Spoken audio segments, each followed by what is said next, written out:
ഓടി വാ. അപ്പോൾ ഇന്ന് എൻ്റെ ഒരു ലഞ്ച് പ്രിപ്പറേഷൻ വീഡിയോ ആണ് ഞാൻ കാണിക്കുന്നത്. 2 ദിവസമായിട്ട് ഞാൻ ചോറ് കഴിച്ചിട്ടില്ല. 3 നേരം നല്ല ചൂട് കഞ്ഞിയും അച്ചാറും മാത്രം കുടിച്ച് തള്ളി നീക്കിയ 2 ദിവസം. പീരിയഡ്സും നല്ല ഹൈ ടെമ്പറേച്ചറും ഒന്നിച്ച് വന്നിട്ട് വോമിറ്റിങ്ങും ഭയങ്കരമായിട്ട് സ്റ്റൊമക് പെയിനും ഒക്കെ ആയിട്ട് അങ്ങ് കഷ്ടപ്പെട്ടു പോയി. അപ്പോൾ ഇന്ന് ഞാൻ എൻ്റെ ടെമ്പറേച്ചറൊക്കെ മാറിയിട്ടുണ്ട്. സ്റ്റിൽ എനിക്ക് ബോഡി പെയിൻ ഉണ്ട്. നാട്ടിലെ പോലെ അമ്മ എനിക്ക് വെള്ളം വേണം, ചോറ് വേണം എന്ന് പറയുമ്പോൾ ഇവിടെ കൊണ്ടുതരാൻ ആരുമില്ല. നമുക്ക് എന്തെങ്കിലും വേണോ, നമ്മൾ എന്നെ കുക്ക് ചെയ്യാണ്ട് വേറെ ഓപ്ഷനും ഇല്ല. അങ്ങനെ ഞാൻ എനിക്കുള്ള എനർജിയൊക്കെ എടുത്ത് ഇന്ന് വീണ്ടും കുക്ക് ചെയ്യാനായിട്ട് സ്റ്റാർട്ട് ചെയ്തു. അപ്പം ഞാൻ എന്തൊക്കെയാണെന്ന് പറയാം. ഇത് കണ്ടോ, ഇത് ഓർഗാനിക് ആയിട്ടുള്ളൊരു ബീട്രൂട്ടാണ്. അപ്പം ഈ ബീട്രൂട്ട് കൊണ്ടൊരു തോരൻ ഞാൻ പ്ലാൻ ചെയ്യുന്നുണ്ട്. പിന്നെ തൈര്, മോര് കറി. ഞങ്ങൾ കൂടുതൽ ഈ ഗ്രീൻ കളറിൽ വരുന്ന തൈര് അല്ലെങ്കിൽ പാലാണ് മേടിക്കുന്നത്. ഇതാകുമ്പോഴത്തേക്ക് 0% ഫാറ്റേ ഉണ്ടാവുള്ളൂ. മറ്റേതാകുമ്പോൾ ഫാറ്റ് ബ്ലൂ കളർ വരുന്നതിന് ഫാറ്റ് ഇച്ചിരി കൂടുതലായിരിക്കും. പിന്നെ തേങ്ങ ഫ്രോസൺ ആട്ടോ. ഫ്രോസൺ തേങ്ങ നമുക്ക് തോരനായിട്ട് മാറ്റിയെടുത്ത് വെച്ചിട്ടുണ്ട്. പിന്നെ ഞാൻ കുറച്ച് ബീഫ് ക്ലീൻ ചെയ്ത് ഇവിടെ എടുത്ത് വെച്ചിട്ടുണ്ട്. ബീഫിനകത്തേക്ക് വേണ്ട മാരിനേറ്റ് ചെയ്യാനുള്ള ബീഫ് കറിക്ക് വേണ്ടിയിട്ടുള്ള മസാല എല്ലാം ഞാൻ ജസ്റ്റ് ഒന്ന് റോസ്റ്റ് ചെയ്ത് വെച്ചിട്ടുണ്ട്. ഇതിനകത്ത് മുളക് പൊടിയും മഞ്ഞപ്പൊടിയും മല്ലിപ്പൊടിയും പിന്നെ ഹോൾ സ്പൈസസും കുറച്ച് ഗരം മസാലയൊക്കെ നന്നായിട്ട് റോസ്റ്റ് ചെയ്ത് ഈ ബീഫിലേക്ക് ഇട്ട് നമ്മൾ നന്നായിട്ട് ഇതിനെ തിരുമ്മി വെക്കും കുറച്ച് സമയത്തേക്ക്. പിന്നെ ഒരു സ്പെഷ്യൽ ഉണ്ട്, കുടംപുളി ഇട്ട നല്ലൊരു ചെമ്മീൻ കറി വെക്കുന്നുണ്ട്. അപ്പം അതിനായിട്ട് ഇതിനകത്ത് ഞാൻ ചെമ്മീൻ്റെ ഒരു ലൈറ്റ് മാരിനേഷനാണ് കൊടുത്തിരിക്കുന്നത്. ഇതിനകത്ത് കുറച്ച് മഞ്ഞപ്പൊടി, മുളക് പൊടിയും പിന്നെ കുരുമുളക് പൊടിയും ഉപ്പ് മാത്രമേ ഇട്ടിട്ടുള്ളൂ. അപ്പൊ നമുക്ക് എങ്ങനെയാണ് ഇതൊക്കെ പ്രിപ്പയർ ചെയ്യുന്നതെന്ന് കാണാം. ഈ മസാലയൊക്കെ ഇതിനകത്തേക്ക് ആഡ് ചെയ്ത് നമുക്ക് കൈ കൊണ്ടൊന്ന് തിരുമ്മിയെടുക്കാം. നമ്മൾ കൈ കൊണ്ട് തിരുമ്മുമ്പോൾ ഒരു പ്രത്യേക ടേസ്റ്റ് ഉണ്ടാവും. ഈ കപ്പയും ബീഫും കൂടി കഴിക്കാൻ എനിക്ക് ഭയങ്കര ഇഷ്ടമാണ്. എനിക്കൊരു പ്രതീക്ഷ ഉണ്ടായിരുന്നു കപ്പ ഫ്രിഡ്ജിൻ്റെ അകത്ത് ഉണ്ടാവുമെന്ന്. എപ്പോഴും ഫ്രോസണായിട്ട് കുറച്ച് ഐറ്റംസ് ഫ്രിഡ്ജിൽ സ്റ്റോർ ചെയ്ത് വെക്കാറുണ്ട്. പക്ഷേ തെറ്റിപ്പോയി. ഞാൻ ഇതൊക്കെ സെറ്റ് ചെയ്തതിന് ശേഷമാണ് കപ്പ ഇല്ല എന്ന് കണ്ടത്. അപ്പം എനിക്ക് നല്ല സങ്കടമായി. ഞാൻ വിചാരിച്ചു ഇനി അടുത്ത ടൈം ബീഫ് കുക്ക് ചെയ്യുമ്പോഴത്തേക്ക് കപ്പയും കൂടി വെക്കാമെന്ന്. നന്നായിട്ട് തിരുമ്മി പിടിപ്പിച്ച് വെച്ചിട്ടുണ്ട്. ഇനി ഇതിന് വേണ്ടിയിട്ടുള്ള ഉള്ളിയൊക്കെ കട്ട് ചെയ്ത് കുക്കറിൽ തന്നെയാണ് ഞാനിന്ന് കറി വെക്കാൻ പ്ലാൻ ചെയ്തിരിക്കുന്നത്. ഇതിനകത്ത് ഉള്ളിയൊക്കെ ഇട്ട് വിസിൽ വെച്ചിട്ട് എടുക്കുക. അതാകുമ്പോൾ ഈസി ആയിട്ട് നമുക്ക് പണി കഴിയുമല്ലോ. എനിക്ക് കുറേ നേരം നിന്ന് കുക്ക് ചെയ്യാനുള്ള ഒരു എനർജി ഒന്നും ഇന്നില്ല. നമ്മുടെ മോര് കറിക്കായിട്ട് വെളിച്ചെണ്ണ ചൂടാക്കി കടുക് പൊട്ടാൻ വേണ്ടി വെയിറ്റ് ചെയ്യുകയാണ്. കടുക് പൊട്ടിക്കഴിഞ്ഞ ശേഷം നമ്മൾ ഉലുവ ഇടും. അത് ജസ്റ്റ് ഒന്ന് കളറ് മാറി വരുമ്പോഴത്തേക്കും പിന്നെ കുഞ്ഞുള്ളിയും വെളുത്തുള്ളിയും ഇഞ്ചിയും പച്ചമുളകും ഒക്കെ ഇടും.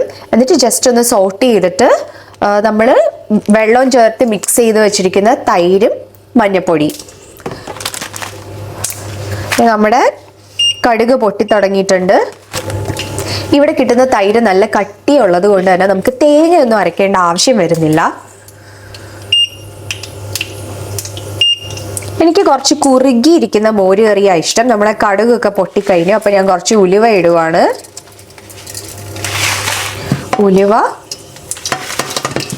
ഉലുവയുടെ കളറൊക്കെ മാറി. വറ്റൽമുളക്, ഇത് നമ്മള് കട്ട് ചെയ്ത് വെച്ചിരിക്കുന്ന കുഞ്ഞുള്ളിയും ഇഞ്ചിയും വെളുത്തുള്ളിയും പച്ചമുളകും ഒക്കെ ഇട്ട് കൊടുക്കുവാണ്. ജസ്റ്റ് ഒന്ന് സോട്ട് ചെയ്തെടുക്കും. ഇതിനകത്തേക്ക് ആവശ്യമായിട്ടുള്ള മഞ്ഞൾപ്പൊടിയും ഉപ്പും നമുക്ക് ആഡ് ചെയ്ത് കൊടുക്കാം. ഇപ്പുറത്തെ ചോറ് നന്നായിട്ട് തിളയ്ക്കുന്നുണ്ട്. ഇനി ഇതിൻ്റെ ആ ഒരു പച്ചമണം മാറും വരയ്ക്കും നന്നായിട്ട് സോട്ട് ചെയ്ത് ലാസ്റ്റ് ജസ്റ്റ് ഒന്ന് നമ്മൾ പാൻ അടുപ്പത്ത് നിന്ന് മാറ്റിയിട്ട് വേണം തൈര് ഒഴിക്കാൻ. അല്ലെങ്കിൽ പിരിഞ്ഞു പോകാനുള്ള ചാൻസ് വളരെ കൂടുതലാണ്. കാരണം ഈ ഒരു ഇൻഡക്ഷന്റെ ചൂടും ഈ പാത്രത്തിന്റെ ചൂടും ഒക്കെ ആയിട്ട് നല്ല ചൂടായിരിക്കും. എനിക്കങ്ങനെ പണി കിട്ടിയിട്ടുള്ളത് കൊണ്ട് ഞാൻ എപ്പോഴും മാറിയിട്ട് ഈ പാൻ മാറ്റി വെച്ച് അധികം ചൂടില്ല എന്ന് ഉറപ്പ് വരുത്തിയതിനു ശേഷം മാത്രമേ എപ്പോഴും തൈര് ഒഴിക്കാറുള്ളൂ.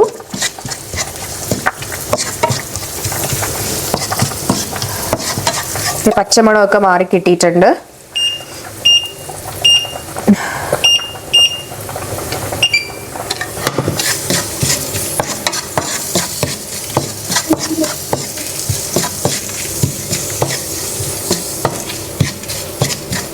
പാത്രത്തിന്റെ ചൂട് നോക്കട്ടെ. നല്ല ചൂട്. ഇപ്പൊ ഞാൻ തൈര് ആഡ് ചെയ്ത് കൊടുക്കുവാണ്. നല്ല മണം വരുന്നുണ്ട്. വെളിച്ചെണ്ണയിൽ ചെയ്തെടുത്തത് കൊണ്ട് തന്നെ ഒരു പ്രത്യേക മണമാണ്. എനിക്ക് വെറും മോര് കറിയും അച്ചാറും ഉണ്ടെങ്കിൽ മാത്രം തന്നെ ചോറ് കഴിക്കാൻ ഇഷ്ടമാണ്. എപ്പോഴും മിക്ക ദിവസങ്ങളിലും ഞാൻ മോര് കറി ഉണ്ടാക്കാറുണ്ട്. കാരണം ഇവിടെ ദിച്ചുവിനും ഭയങ്കര ഇഷ്ടമാണ് മോര് കറി. ദിച്ചു മോര് കറി മാത്രം ഉണ്ടെങ്കിലും ചോറ് കഴിക്കും. നമുക്കിനി ജസ്റ്റ് ഒന്ന് ചൂടാക്കിയെടുക്കാം. ഫൈനലി നമ്മുടെ മോര് കറി ഇവിടെ റെഡി ആയിട്ടുണ്ട്. ചോറ് അപ്പുറത്തെ അടുപ്പിൽ റെഡിയാണ്. അപ്പം ഞാനൊന്ന് ചോറ് ഊറ്റിയെടുക്കട്ടെ. നമുക്ക് ഈ ഒരു കൊടംപുളി ഇട്ട് വെക്കുന്ന ചെമ്മീൻ കറിക്ക് ഫസ്റ്റ് നമ്മുടെ ചെമ്മീൻ ഷാലോ ഫ്രൈ ചെയ്താണ് എടുക്കേണ്ടത്. ഈ ഒരു റെസിപ്പി എനിക്ക് പറഞ്ഞു തന്നത് ജോൻ്റെ ഫ്രണ്ട് രാജേഷേട്ടനാണ്. അപ്പോൾ ഇതിൻ്റെ ഒരു ലോങ് വീഡിയോ ഫുള്ളി ഡിസ്ക്രൈബ് ചെയ്ത് എങ്ങനെയൊക്കെയാണ് ഉണ്ടാക്കുന്നതെന്ന് എക്സ്പ്ലെയിൻ ചെയ്തിട്ടൊരു വീഡിയോ ചെയ്തിട്ടുണ്ട്. അത് ഡിസ്ക്രിപ്ഷനിൽ കൊടുക്കാം.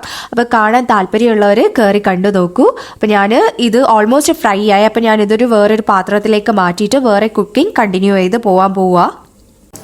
ഇതിനകത്തെ ഞാൻ നേരത്തെ ഉപ്പിട്ടിട്ടുണ്ടായിരുന്നു, പക്ഷെ പറയാൻ മറന്നുപോയി. ഇപ്പം ഞാൻ പോയി സവോളയൊക്കെ കട്ട് ചെയ്തിട്ട് വന്ന് ഇതിൻ്റെ അകത്തേക്ക് സവോളയും കുഞ്ഞുള്ളിയും പിന്നെ ഇഞ്ചി, വെളുത്തുള്ളി, പച്ചമുളക് അതെല്ലാം കൂടി ഇട്ടിട്ടുണ്ട്. ഇനി നന്നായിട്ട് തിരുമ്മിയിട്ട് നമുക്ക് കുക്കറിൽ വെച്ച് ഇത് കുക്ക് ചെയ്തെടുക്കാം. കൈ കൊണ്ട് എത്രത്തോളം തിരുമ്മിയെടുക്കുമ്പോൾ അത്രയും നല്ല ടേസ്റ്റ് ഉണ്ടാവും ഇതിന്. നല്ല മണം വരുന്നത് തിരുമ്പുമ്പോൾ തന്നെ. കാരണം ആ ഒരു റോസ്റ്റ് ചെയ്തെടുത്ത മസാല അല്ലേ, അപ്പോൾ നല്ല മണമായിട്ടുണ്ട്. അതും ഗരം മസാലയുടെ ഒക്കെ കൂടിയിട്ട് നല്ല മണം.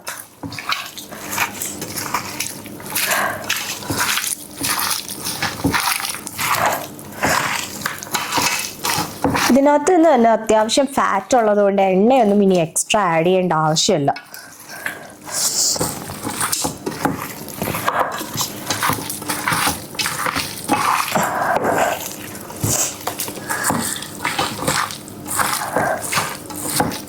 ആവശ്യത്തിന് വെള്ളം ഒഴിച്ച് കുക്ക് ചെയ്തെടുത്താൽ മതി. നമ്മുടെ തോരൻ ഇവിടെ സെറ്റ് ആയിട്ടുണ്ട്. തോരൻ ഉണ്ടാക്കാൻ വേണ്ടിയിട്ട് വളരെ സിമ്പിളാണ്. കടുക് പൊട്ടിച്ച് അതിൻ്റെ അകത്തേക്ക് ബീട്രൂട്ടും നമ്മുടെ സവാളയും പിന്നെ അതിന് വേണ്ട അരപ്പിനായിട്ട് തേങ്ങ, ജീരകം, മഞ്ഞൾപ്പൊടി, മുളക് പൊടി എല്ലാം കൂടി ഇട്ട് ചിക്കി എടുത്തിട്ട് നല്ലൊരു തോരൻ സെറ്റാക്കിയിട്ടുണ്ട്. ഉപ്പ് ഇട്ടിട്ടുണ്ട്. പിന്നെ ഇത് നമ്മുടെ ചെമ്മീൻ കറി, കൊടംപുളി ഇട്ട ചെമ്മീൻ കറി. ഇവിടെ അതേ ഞാൻ കൊടംപുളി സോക്ക് ചെയ്യാനായിട്ട് വെച്ചിട്ടുണ്ട്. അതുപോലെ തന്നെ നമ്മുടെ ചെമ്മീൻ ഷാലോ ഫ്രൈ ആക്കി വെച്ചിട്ടുണ്ട്. ഈ ഒരു വീഡിയോ, അതായത് നമ്മുടെ ചെമ്മീൻ കൊടംപുളി ഇട്ട് വെക്കുന്ന ഒരു ഫുൾ ഡീറ്റെയിൽഡ് ആയിട്ടുള്ളൊരു റെസിപ്പി വീഡിയോ തന്നെ അപ്ലോഡ് ചെയ്തിട്ടുണ്ട്. ഞാനൊന്ന് ക്വിക്കായിട്ട് ഇതെങ്ങനെയാണ് പ്രിപ്പയർ ചെയ്യണമെന്ന് പറയാം. വെളിച്ചെണ്ണ ഒഴിച്ച് കടുക് പൊട്ടിച്ച് ഉലുവ ഇട്ട് ഉലുവ ജസ്റ്റ് ഒന്ന് സോട്ട് ചെയ്തെടുക്കുക. എന്നിട്ട് സവാള, പച്ചമുളക്, ടൊമാറ്റോ, ഇഞ്ചി, വെളുത്തുള്ളി ഒക്കെ നന്നായിട്ട് സോട്ട് ചെയ്ത് നല്ല ഉടഞ്ഞ് കിട്ടണം. എന്നിട്ട് ഇതിനകത്തേക്ക് നമുക്ക് ആവശ്യമായിട്ടുള്ള പൊടികൾ ഉലുവാപ്പൊടി, മുളക് പൊടി, മഞ്ഞൾപ്പൊടി, മല്ലിപ്പൊടി ഇതെല്ലാം പച്ചമണം പോകും വരയ്ക്ക് നന്നായിട്ട് വഴറ്റിയിട്ട് നമ്മൾ ഇതിനകത്തേക്ക് നമ്മൾ ചെമ്മീൻ ഇട്ട് കൊടുക്കുക. അത് ജസ്റ്റ് ഒന്ന് സോട്ട് ചെയ്യുക. അതിനുശേഷം കൊടംപുളി ആ വെള്ളത്തോടു കൂടി ഒഴിച്ചു കൊടുക്കുക. പിന്നെ നന്നായിട്ട് നമുക്ക് വേണ്ട അത്രയും വെള്ളം ഒഴിച്ച് തിളപ്പിച്ചെടുക്കുക. അപ്പോഴേക്കും കറി സെറ്റാണ്. കൊടംപുളി ഇട്ട് ചെമ്മീൻ കറി നന്നായിട്ട് തിളച്ച് വരുന്നുണ്ട്. ഇപ്പുറത്ത് ഞാൻ ബീഫ് വേവിക്കാൻ വെക്കുവാണ്. കുക്കറിൻ്റെ ലിഡ് ക്ലോസ് ചെയ്ത് വെക്കുക.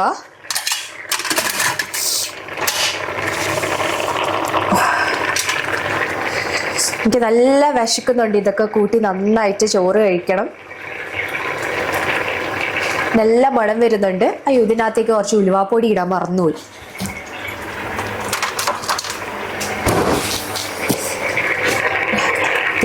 ഉലുവാപ്പൊടി,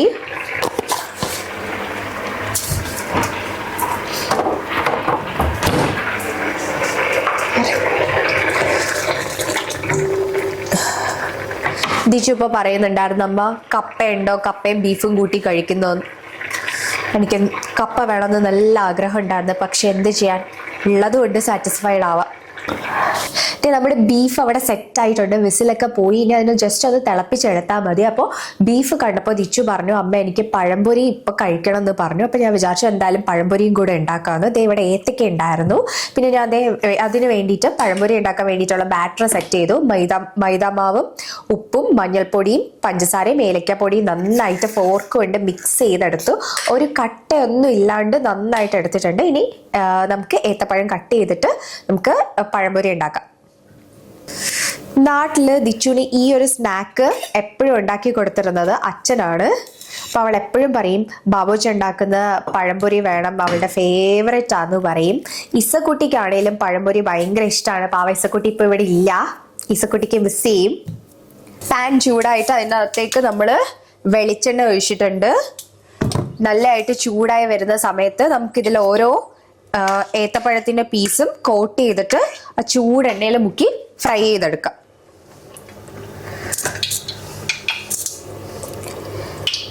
ഞാൻ ഏത്തയ്ക്ക കട്ട് ചെയ്തപ്പോൾ എന്തൊക്കെയോ ഷേപ്പായി പോയി. നന്നായിട്ട് കോട്ട് ചെയ്ത് ബാറ്റർ കുറച്ച് ലൂസായി പോയോ എന്നൊരു സംശയം. നമ്മുടെ എണ്ണയിലേക്ക്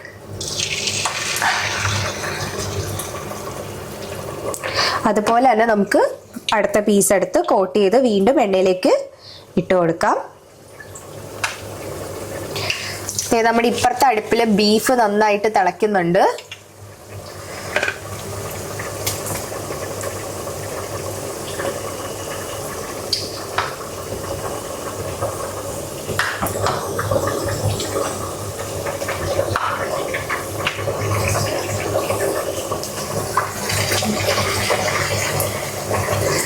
ഞാനങ്ങനെ ഭയങ്കരമായിട്ട് വിശന്ന് ഞാൻ ഒന്നിനും നിൽക്കാതെ ലഞ്ച് സെർവ് ചെയ്യുന്നൊന്നും കാണിക്കാതെ ഞാൻ പോയി എന്തായാലും നന്നായിട്ട് കഴിച്ചു. എൻ്റെ ജ്യൂസും കുടിച്ചു. സ്റ്റിൽ ഞാൻ ടയേർഡാണ്. 2 ദിവസം ഭക്ഷണം ചോറ് കഴിക്കാതിരുന്ന ആ ഒരു ആക്രാന്തം മുഴുവൻ ഞാൻ ഇന്ന് തീർത്തു. അപ്പം ഞാൻ ഒന്നും കൂടി കാണിക്കാം എന്തൊക്കെ ഉണ്ടായിരുന്നു എന്ന്. നല്ല കുത്തരി ചോറ്, നല്ല ബീട്രൂട്ട് തോരൻ, ദെൻ നല്ല കുറുകിയ മോര് കറി, പിന്നെ നമ്മുടെ ഇന്നത്തെ സ്പെഷ്യൽ ആൻഡ് ഹൈലൈറ്റ് ആയിട്ടുള്ള സാധനം കുടംപുളി ഇട്ട് വെച്ച ചെമ്മീൻ കറി. അപ്പോൾ ഇത് ഞാൻ കുറേ മുന്നേ ചെയ്തിട്ടുള്ളതാണ്. ഫുൾ റെസിപ്പി ആയിട്ട് ചെയ്ത ഒരു വീഡിയോ ആണ്. അപ്പോൾ ഇതിൻ്റെ ലിങ്ക് ഡിസ്ക്രിപ്ഷനിൽ കൊടുത്തേക്കാം. കാണാൻ താല്പര്യമുള്ളവർ കയറി കണ്ടു നോക്കൂ. ഞാൻ പറഞ്ഞതുപോലെ തന്നെ നമുക്കിവിടെ പനിയല്ല, ഇനി നടുവേദനയല്ല, എന്ത് അസുഖം വന്നു കഴിഞ്ഞാലും നമുക്ക് പുറത്ത് പോയി കഴിക്കാനുള്ളൊരു അധികം ഓപ്ഷനൊന്നുമില്ല. ഇപ്പം നമുക്ക് ഇങ്ങനെ ഒരു നാടൻ ഭക്ഷണം നമ്മുടെ ഈ ഒരു ഏരിയയിൽ പ്രത്യേകിച്ചും കിട്ടാൻ ഭയങ്കര ഒരു ബുദ്ധിമുട്ടാണ്. അപ്പോൾ നമ്മൾ കുക്ക് ചെയ്യാണ്ട് വേറൊരു ഓപ്ഷൻ ഇല്ല നമുക്ക്. അപ്പം നമുക്ക് എത്ര വയ്യെങ്കിലും അപ്പോഴാണ് നമുക്ക് വീട്ടിൽ അമ്മമാരുടെ വിലയൊക്കെ മനസ്സിലാവുന്നത്. ടിഫിൻ പാക്ക് ചെയ്ത് തരുന്ന സമയത്ത് അവർക്ക് പീരിയഡ്സ്, പനി, അങ്ങനെ കുറേ അസുഖങ്ങൾ, അതൊന്നും അവർ നമ്മളോട് പറയാറില്ല. അവരെ രാവിലെ എഴുന്നേറ്റ് നമുക്ക് ടിഫിൻ പാക്ക് ചെയ്ത് നമ്മുടെ സ്കൂളിലും കോളേജിലും ഒക്കെ വിടുന്ന കാര്യമൊക്കെ ഇപ്പോൾ ഓർക്കുവാണ്. അതൊക്കെ ഓർത്ത് റിഗ്രറ്റ് ചെയ്യുന്നുണ്ട് ഞാൻ. പിന്നെ നമ്മുടെ ബീഫ് കറി ഒന്നും ഞാൻ ചോറിന് എടുത്തില്ല, കാരണം എനിക്ക് നല്ലതായിട്ട് വിശക്കുമായിരുന്നു. നല്ല കുറുകി നല്ല സെറ്റായി നല്ല ഫാറ്റൊക്കെ ഉള്ള നല്ല ബീഫ് കറിയാണ്. കാശ്മീരി ചില്ലി ആഡ് ചെയ്തത് കൊണ്ട് തന്നെ നല്ല കളറുണ്ട്. പിന്നെ ദിച്ചുമ്മ പറഞ്ഞത് ഉണ്ട്. ഞാൻ പഴംപൊരിയും സെറ്റാക്കിയിട്ടുണ്ട്. പഴംപൊരിയും ബീഫും, പിന്നെ എനിക്കൊരു കട്ടൻ ചായ വെക്കണം. അപ്പം നമുക്ക് ആ പഴംപൊരിയുടെ കൂടെ ശരിക്കും ആ ഒരു കട്ടൻ ചായ ആയിരിക്കുമല്ലോ നന്നായിട്ട് പോകുന്നത്. അപ്പോൾ അങ്ങനെ ഇന്നത്തെ വീഡിയോ അത്രേ ഉള്ളൂ. അപ്പോൾ നിങ്ങൾക്ക് ഈ ഒരു വീഡിയോ ഇഷ്ടപ്പെട്ടാൽ നിങ്ങൾ ലൈക്ക് ചെയ്യണം, കമൻറ്റ് ചെയ്യണം. പിന്നെ നിങ്ങൾക്ക് ഈ ഒരു കോമ്പിനേഷൻ, അതായത് പഴംപൊരിയും ബീഫും കൂടെ കൂട്ടി കഴിക്കാൻ ഇഷ്ടമാണോ എന്നും ഈ ഒരു ലഞ്ച് കോംബോ ഇഷ്ടമാണോ എന്ന് നിങ്ങൾ കമൻറ്റ് ചെയ്യാൻ മറക്കല്ലേ. അപ്പോൾ അത്രേ ഉള്ളൂ. ബൈ.